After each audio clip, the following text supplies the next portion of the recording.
मात्र सरकार के सत्ता स्थाने बैठेला बीजा कोई पण सत्ताधीशोने ज सवाल लोको पूछता होय छे एवुं नथी, परंतु जाहेर मिलकतो धरावता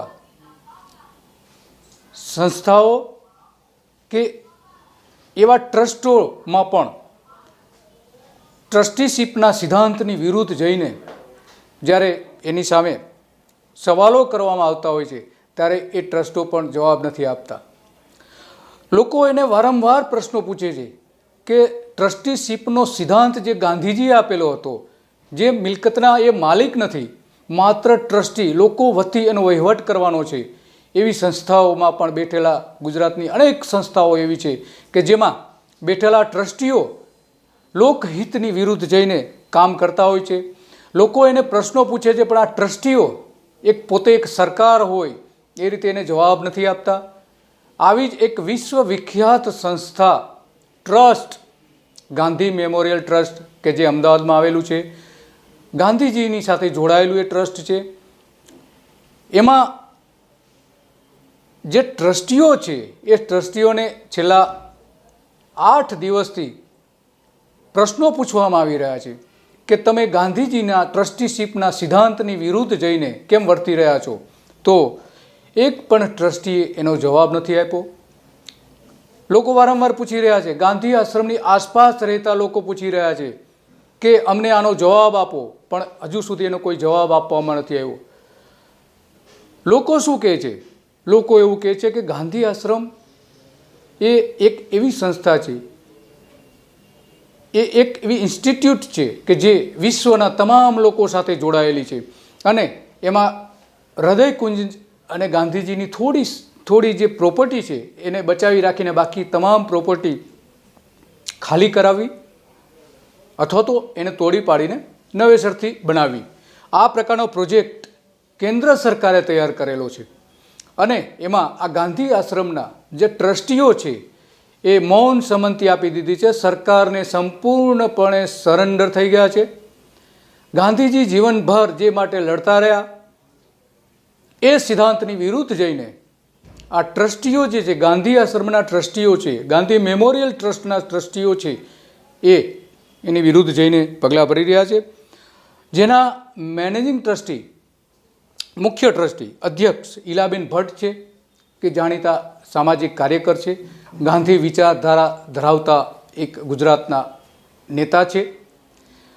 एमनी साथे कार्तिकेय साराभाई के जे आपणे जाणीए छीए के सामाजिक क्षेत्रे एमनुं मोटुं योगदान छे अने पर्यावरण माटे घणुं सारुं काम करी रह्या छे, ए पण एमांना ट्रस्टी एक छे। बीजा छे डॉक्टर सुदर्शन आयंगारकर जे गुजरात विद्यापीठ साथे गांधीजीना जे सिद्धांतो ज्यां ज्यां भणाववामां आवे छे संस्था साथे जोड़ायेला वर्षो सुधी जोड़ायेला ए पण आ ट्रस्टमां छे, गांधी मेमोरियल ट्रस्टमां। नितिन शुक्ल छे जे नवा आवेला छे, अशोक चेटर्जी, अमृतलाल मोदी के जेणे पोतानुं जीवन गांधी आश्रममां सोंपी दीधेलुं छे। गांधीजी माटे गांधीजीना विचारो, गांधीजीना पुस्तको तैयार करवा, लोको सुधीना विचारो पहोंचाडवा एनुं काम करेलुं छे।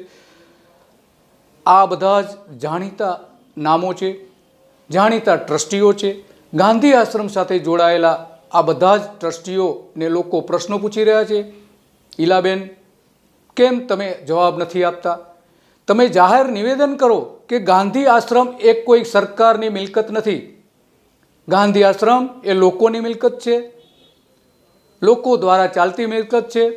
गांधीजीए ट्रस्टीशीपनो जे सिद्धांत अपनावेलो हतो ए सिद्धांत प्रमाणे चालतो आ ट्रस्ट छे के जे लोकोनी मिलकत छे, कोई सरकारनी मिलकत नथी, छतां सरकारने तमे केम सरेंडर थई गया छो? आजे गांधी आश्रमनी आसपास रहता लोको पूछी रह्या छे, समग्र गुजरातना लोको पूछी रह्या छे। हवे तो आ नेशनल इश्यू बनी गयो छे गांधी आश्रम तोड़ी पाडवानो, तो देशना लोको पण हवे धीमे धीमे आमां प्रश्नो पूछशे। तो इलाबेन भट्ट, सुदर्शनजी, कार्तिकेय साराभाई, तमे लोकोने जवाब आपो के आ गांधी आश्रम एक कोनी प्रोपर्टी छे? शा माटे तमे सरकारने सरेंडर थई गया छो? केम सरकारथी तमे दबाई रह्या छो? गांधीजी जे सरकार सामे लड़ता हता ए सरकारना सरेंडर एना पग पकड़ी रह्या छो तमे इलाबेन। आ प्रोपर्टी संभाळवानी सौथी पहेली जवाबदारी तमारी छे इलाबेन। केम तमे સરકારને સરેન્ડર થઈ ગયા છો? કેમ સરકારની સામે કંઈ બોલી નથી શકતા? સરકાર તમારું નાક દબાવે છે. આ ગાંધીજીના સિદ્ધાંતો નથી ઈલાબેન. કાર્તિકેય સારાભાઈ, તમે સાંભળો, લોકોનો વાત સાંભળો, લોકોનો અવાજ સાંભળો. આજ સુધી તમારી સામે આંદોલનો ચાલી રહ્યા છે, પ્રોપર્ટી એક પછી એક બીજા લોકો પચાવી રહ્યા છે, છતાં તમે મૌન ધારણ કેમ કરીને બેઠા છો? અમૃતભાઈ મોદી, તમે તો ગાંધી આશ્રમને માટે જીવન સમર્પિત કરી દીધું છે. આજીવન ભેખધારી ગાંધીજીના સિદ્ધાંતો માટે તમે અમલ કરતા રહ્યા છો. આજે કેમ તમે નરેન્દ્ર મોદી સામે મૌન બેઠા છો? આજે કેમ વિજય રૂપાણી સામે તમે મૌન બેઠા છો? આજે કેમ ભારતીય જનતા પાર્ટીના નેતાઓના પગ તળે કચડાઈ રહ્યો છો? અમૃતભાઈ, તમે લોકોના જવાબ આપો. ગાંધી આશ્રમ સરકારને સોંપતા પહેલાં લોકોને તમે પૂછો, ગુજરાતની જનતાને તમે પૂછો કે આ ગાંધીજીની પ્રોપર્ટી સરકાર લઈ લેવા માગે છે, અમે એને આપીએ?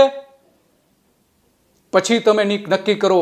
આ ગાંધીજીની મિલકત છે, આ સમગ્ર ગુજરાતની મિલકત છે. આ કોઈ નરેન્દ્ર મોદીની મિલકત નથી કે અમૃત મોદીની મિલકત નથી. આ તમારે લોકોને જવાબ આપો. કોઈ પણ રીતે કરીને એનો જાહેર ખુલાસો કરો કે આ પ્રોપર્ટી જે છે એમ જળવાઈ રહેશે. 100 વર્ષ જૂની પ્રોપર્ટી છે, ઐતિહાસિક પ્રોપર્ટી છે, ઐતિહાસિક મિલકત છે. ગાંધીજીના આત્મા સાથે, ગાંધીજીના વિચારો સાથે, ગાંધીજીના કર્મ સાથે જોડાયેલી આ મિલકત છે. માત્ર મિલકત નથી, જીવતા ગાંધી અહીંયા જીવે છે. આજુ પણ ગાંધીના વિચારો જીવે છે અહીંયા. એ કોઈને પણ સરેન્ડર તમે કરી રહ્યા છો. એક એવી વિચારધારાને તમે સમર્પિત થઈ રહ્યા છો કે જે ગાંધીજીની વિચારધારાને વિરુદ્ધ આજ સુધી વર્તતા આવ્યા છે.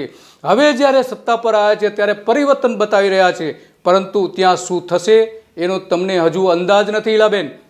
આ આશ્રમમાં શું થવાનું છે એના માટે જો તમારે સમજવું હોય તો સરદાર પટેલનું સ્ટેચ્યુ, જે વિશ્વનું સૌથી ઊંચું સ્ટેચ્યુ બતાવવામાં આવ્યું છે, ત્યાં એક વખત તમે જઈ આવો.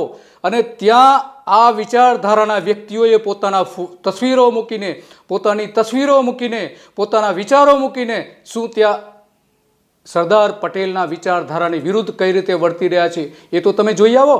એના કરતાં પણ ખતરનાક ખેલ અહીંયા આશ્રમમાં થવાનો છે. આના માટે ઘણા બધા સવાલો ઊભા થઈ રહ્યા છે. આજે લગભગ 200 જેટલી મિલકતો આશ્રમની આસપાસ આવેલી છે. એ તોડી પાડવા માટે અથવા તો એને રિનોવેટ કરીને ખાલી લોકોને, 200 પરિવારોને ખસેડીને એક બીજા સ્થળે વસાવવાની આખી યોજના છે. આ ગાંધીજીના વિચારોની વિરુદ્ધ છે. લોકો સહમત નથી, ત્યાં રહેતા લોકો સહમત નથી. અને માનો કે લોકો ત્યાં રહેતા લોકો સહમત થઈ જાય તો પણ ગુજરાત એની સાથે ક્યારેય સહમત નથી. એ લોકોને તમે ફોડી શકશો, સરકાર એને તોડી શકશે, પૈસા આપીને ખરીદી શકશે, નવા મકાનો આપીને ખરીદી શકશે, નવા બંગલાઓ પણ આપી દેશે, પરંતુ ગુજરાતની જનતા એની સાથે ક્યારેય સહમત નહીં થાય. એટલે ગુજરાતની જનતા જે પ્રશ્નો પૂછી રહી છે, અમારી સમક્ષ અનેક પ્રશ્નો આવ્યા છે કે આ ગાંધીજીની મિલકત છે એને બચાવો, ગાંધીજીની વિચારધારાને બચાવો. કોઈ એક ભગવાકરણ થઈ રહ્યું છે એને તમે અટકાવો. આ પ્રકારના વિચારો આવી રહ્યા છે, પત્રો આવી રહ્યા છે, મેલ આવી રહ્યા છે, વોટ્સએપ પર પણ ઘણા બધા મેસેજીસ આવી રહ્યા છે. તો ઈલાબેન ભટ્ટ, અમૃતભાઈ મોદી, કાર્તિકેય સારાભાઈ, તમને સીધો સવાલ છે કે આ પ્રોપર્ટીને બચાવવા માટે તમે શું કરી રહ્યા છો એનો ગુજરાતની જનતાને જાહેરમાં જવાબ આપો. જ્યાં સુધી એ જવાબ નહીં આપો ત્યાં સુધી તમે પણ એમની સાથે જોડાયેલા છો એવું પ્રસ્થાપિત થશે. માટે લોકોની લાગણી સમજીને એનું જાહેરમાં સ્પષ્ટતા કરવામાં આવે એવી લોકોની માંગણી છે. અને એટલા માટે આજે ગાંધી આશ્રમ કે જે જાહેર ટ્રસ્ટ છે એને આ સવાલો પૂછી રહ્યા છે કે તમે સરકારને શા માટે આ મિલકત આપી દેવા માગો છો, એ પહેલી જાહેરાત કરો. બીજું કે કેટલી પ્રોપર્ટીનું કઈ રીતે ડેવલપ કરવામાં આવશે એની કોઈ વિગતો જાહેર કરવામાં નથી આવતી. માત્ર ને માત્ર તેના સ્થાનિક લોકોને બોલાવીને ધમકાવવામાં આવી રહ્યા છે, એને સમજાવવામાં આવી રહ્યા છે, એને લોભ લાલચ બધું જ આપવામાં આવી રહ્યું છે. તમે કેમ મૌન બેઠા છો? ગાંધી વિચારધારા ધરાવનારા નેતાઓ કેમ બધા મૌન બેઠા છે? માત્ર સ્થાનિક કેટલાક લોકો આનો વિરોધ કરી રહ્યા છે. એને હેમંત કુમાર શાહ એક જાહેર નિવેદન કર્યું હતું, મુદિતા વિદ્રોહીએ એક જાહેર નિવેદન કર્યું હતું. તો ઈલાબેન ભટ્ટ, તમે કેમ એની સામે એક જવાબ નથી આપી શકતા? તમે કેમ પ્રશ્નો નથી ઊભા કરી શકતા કે આ સરકાર જે કરી રહી છે ખોટું કરી રહી છે? એને અટકાવવાની પહેલી ફરજ તો તમારી છે, છતાં પણ હજુ સુધી એને અટકાવવામાં આવ્યા નથી. એટલા માટે કોઈ પણ રીતાબે લોકોની સાથે તમે રહો, લોકોની લાગણી સાથે રહો. કોઈ એક આશ્રમને ભગવાકરણ કરવા માગે છે એની સામે તમે એની સાથે એનો સહકાર આપી રહ્યા છો. એવું ન કરો એવું લોકોની અપીલ છે. અને બીજું કે આશ્રમની અંદર જ કેટલાક જે રાજકીય નેતાઓ છે એમણે 18 મિલકતો પચાવી પાડી છે. એ કોણ છે એ તમે જાણો છો. એને તમે આજ સુધી ખાલી કરવાની તજવીજ પણ કરી નથી. અમૃતભાઈ મોદીએ આજથી 12 વર્ષ પહેલાં જે નોટિસ આપી હતી એ પછીની એક પણ કાર્યવાહી થઈ નથી આ મિલકતો ખાલી કરવા માટેની. આશ્રમે ભાડે આપેલી મિલકતો ખાલી કરવા માટેની નોટિસ આપવામાં આવી હતી, છતાં ભગવા રંગે રંગાયેલા રાજકીય નેતાઓના પીઠબળથી એ 18 મિલકતો ખાલી નથી કરવામાં આવતી. પહેલી લડત તો તમારી ત્યાં લડવાની છે મેમોરિયલ ટ્રસ્ટના ટ્રસ્ટીઓએ કે આ 18 મિલકતો છે એ કોઈ પણ હિસાબે ખાલી કરવામાં આવે અને મેમોરિયલ ટ્રસ્ટના અંડરમાં લઈ લેવામાં. કારણ કે ગાંધીજી સીધા એની સાથે જોડાયેલા છે, ગાંધીજીની પ્રવૃત્તિ એની સાથે જોડાયેલી છે. આવી બધી સંસ્થાઓ છે. ભલે ગાંધી મેમોરિયલ ટ્રસ્ટે ગાંધીજીના જે ગાંધીજીની જે કામ કરતી સંસ્થાઓ હતી, ખાદી બનાવવી, ગ્રામ ઉદ્યોગ વિકસાવવો, ગાંધીજીના વિચારો ફેલાવવા, ગૌશાળાઓ બનાવવી, આ જે બધી બાબતો હતી ગાંધી આશ્રમની, એ પ્રવૃત્તિ તો તમે બંધ કરી દીધી છે.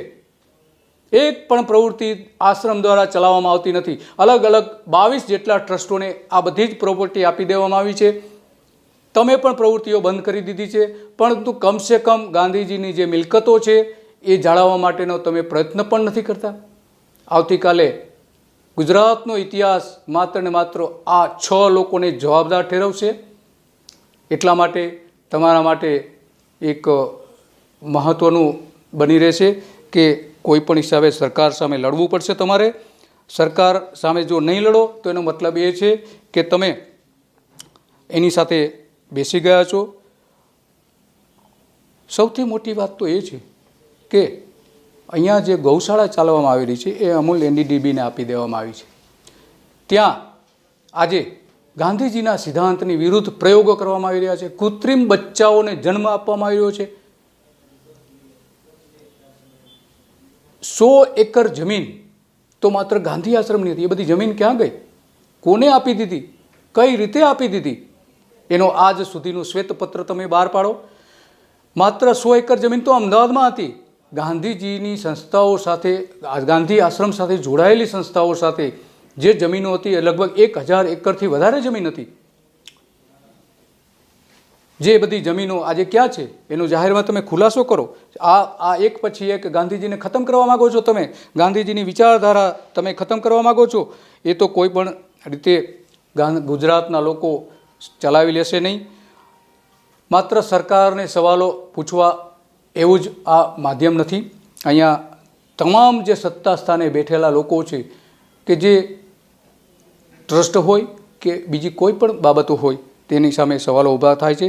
પ્રજા પૂછે છે, કે ન્યૂઝની માધ્યમથી તમને પૂછી રહી છે કે આના જાહેરમાં ખુલાસો કરો, જાહેરમાં જવાબ આપો કે ગાંધી આશ્રમનો પ્રોજેક્ટ શું છે, એ કઈ રીતે ખાલી કરાવવામાં આવી રહ્યો છે, કેટલી મિલકતોને અત્યાર સુધીમાં નોટિસ આપવામાં આવી છે, એ નોટિસમાં શું ઉલ્લેખ કરવામાં આવેલો છે. આ બધી જ બાબતો અનુત્તર છે. કેમ તમે જવાબ નથી આપતા? જ્યારે એક એક વ્યક્તિને બોલાવીને ભારતીય જનતા પાર્ટીના સાંસદ કિરીટ સોલંકી એમની સાથે મંત્રણા કરે છે, એને સારા શબ્દોમાં સારી ધમકી પણ આપે છે કે પ્રોપર્ટી ખાલી કરી દો, તમારે જે જોઈએ તે અમે તમને આપીશું. ત્યાં સુધી તમે મૌન બેઠા છો. ભારતીય જનતા પાર્ટીના નેતા નરહરી અમીન એ પણ આ પ્રવૃત્તિ સાથે જોડાઈ ગયા છે. એ પણ ઘણી બધી પ્રવૃત્તિઓ, આ પ્રોજેક્ટનો અમલ થાય એ માટેના પ્રયત્નો કરી રહ્યા છે. બીજા ઘણા બધા એવા નેતાઓ એની આસપાસ જોડાયેલા છે. હવે તો ધારાસભ્યોને પણ ટાર્ગેટ આપી દેવામાં આવેલો છે કે તમારે ગાંધી આશ્રમમાં કેટલા લોકોને મનાવવાના છે, કઈ રીતે મનાવવામાં આવેલા છે. આ બધું શું ચાલી રહ્યું છે ઈલાબેન? કેમ તમે મૌન બન્યા છો? વિદેશ હો તો પણ તમે તાત્કાલિક એનો ત્યાંથી પણ ખુલાસો કરો. અમૃતભાઈ મોદી, તમે પણ તાત્કાલિક, કાર્તિકેય સારાભાઈ, આ બધા નેતાઓ એવા છે કે આજ સુધી તમે આશ્રમને જાળવી રાખવા, આશ્રમ ગાંધીજીના વિચારોને જાળવી રાખવા માટેના તમામ પ્રયત્નો કર્યા છે. તો આ પણ તમારો એક જવાબદારી છે કે એને કોઈ પણ હિસાબે હસ્તાંતરિત ન કરવામાં આવે, સરકાર સુધી એ લઈ જવામાં ન આવે. ગાંધી આશ્રમ જે છે એને યથાવત સ્થિતિમાં જાળવી રાખવામાં આવે, એમાં કોઈ ચેડા ન કરવામાં આવે. પરંતુ ગુજરાતની જનતાને શંકા છે કે ગાંધી આશ્રમમાં જે ગાંધીજીની સાદગી હતી એ સાદગીને વિદાય કરી દેવામાં આવી છે. અનેક મિલકતોમાં સુધારા વધારા કરી દેવાયા છે. જ્યાં મિલકતો નહોતી એ મિલકતો ઊભી કરી દેવામાં આવી છે. પુરાણી મિલકતો તેને તોડીને ચકચકિત માર્બલથી બનાવવામાં આવી છે કે જે ગાંધીજી એક સાદગીના પ્રતીક હતા. ત્યાં આજે વૈભવી ટોયલેટ પણ બનાવી દેવાયા છે. ગાંધીજી જાહેરમાં શૌચમાં બેસતા હતા, એક સાદા પાયખાનામાં બેસતા હતા. પરંતુ અત્યારે ગાંધી આશ્રમમાં આપણે જોઈએ છીએ કે એકદમ ભવ્ય ઇમારતો બનાવવામાં આવી રહી છે, એ પણ ગાંધીજીની વિરુદ્ધ છે. જો ત્યાં તમે બોલી ન શકતા હો ઈલાબેન, અમૃતભાઈ મોદી, કાર્તિકેય સારાભાઈ, તો સરકાર સામે તો તમે નહીં જ બોલી શકો એવું લોકો પણ માની રહ્યા છે. ઘણી બધી ડાઉટ, તમારા ઉપર શંકાઓ ઊભી થઈ રહી છે. હવે જ્યાં સુધી તમે ખુલાસો નહીં કરો ત્યાં સુધી ગુજરાતના મનમાં, ગુજરાતના લોકોના મનમાં એ બધી બાબતો પડેલી રહેશે. એટલે આ સવાલો જે છે ગુજરાતની જનતા પૂછી રહી છે, કે ન્યૂઝના માધ્યમથી પૂછી રહી છે. કે ન્યૂઝ સમક્ષ આવી ઘણી બધી ફરિયાદો આવી રહી છે. એમાંની આ કે ગાંધી આશ્રમની ફરિયાદો છે, જે સારી રીતે કે ન્યૂઝમાં પણ અમે અગાઉ આપી ચૂક્યા છીએ. અને એના કારણે લોકો હવે એક જાગૃતતા આવી છે કે ગાંધી આશ્રમના બેઠેલા ટ્રસ્ટીઓ શું કરી રહ્યા છે, એ શા માટે જવાબ નથી આપતા, કેમ સરકારની સાથે બેસી ગયા છે, સરકાર સામે કેમ બોલી નથી શકતા, સત્તાના શરણમાં કેમ આવી ગયા છે. આ એક સૌથી મોટો પ્રશ્ન આજે આપણી સમક્ષ આવીને ઊભો છે. માટે કોઈ પણ સંજોગોમાં તમે તમામ ટ્રસ્ટીઓ એક થઈને એક બેઠક બોલાવો અને જાહેર નિવેદન કરો કે આ ગાંધી આશ્રમમાં શું થઈ રહ્યું છે, શું પ્રોજેક્ટ છે, કઈ રીતની કામગીરી કરવાની છે. આ તમામ વિગતોની જાહેરાત કરવી જરૂરી છે. અને ગઈકાલે રાતના પણ આશ્રમવાસીઓએ એક મિટિંગ બોલાવી હતી. મોટી સંખ્યામાં લોકો ત્યાં હાજર રહ્યા હતા અને બધાએ વિરોધ કર્યો છે. એટલે તમારી ફરજ બને છે કે ગાંધીજી સહમતિથી ચાલનારા નેતા હતા. ગાંધીજીના સિદ્ધાંતોની વિરુદ્ધ જ્યારે થઈ રહ્યું હોય ત્યારે બોલવાની ગાંધી આશ્રમના ટ્રસ્ટીઓની પહેલી ફરજ છે. જો ઈલાબેન, અમૃતભાઈ, તમે, કાર્તિકભાઈ, તમે જો કંઈ ન કરી શકો તેમ હો તો તમે આ તમામ ટ્રસ્ટીઓ વહેલી તકે રાજીનામું આપી દો અને ગુજરાતની જનતાને આ આશ્રમ સોંપી દો. નમસ્તે.